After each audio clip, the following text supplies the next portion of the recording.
কারো কাছে, পৃথিবীর কোন সৃষ্টির কাছে যাররা পরিমাণ কিচ্ছু পাওয়ার আশা করবেন না। একটু আশা করবেন, আপনি কষ্ট পাবেন। কারো কাছে কোনো আশা করতে যায় না, শুধু আল্লাহর কাছে আশা করেন। সমস্ত কাজের প্রতিদান আল্লাহর কাছে চান, পরকালে আপনি সুখে থাকবেন ইনশাআল্লাহ। শেষ হাসি আপনি হাসবেন ইনশাআল্লাহ। এছাড়া আমি কোনো সলিউশন দেখি না ভাই। আমি কলিজা থেকে কথাগুলো বললাম আপনাকে, আর যে কথা কলিজা থেকে বের হয় সেই কথা আপনার কলিজার মধ্যে আঘাত করবেন ইনশাআল্লাহ। সব কাজ শুধু আল্লাহর জন্য করেন, কেউ আপনার আপন না। আল্লাহ ছাড়া কেউ আপনার আপন নয়।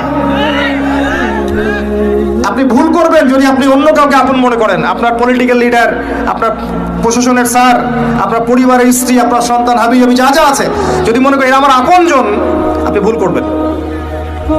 সবাই সবার স্বার্থ চেনে, সবাই সবার স্বার্থ চেনে। শুধু আল্লাহ আপনাকে নিঃস্বার্থভাবে ভালো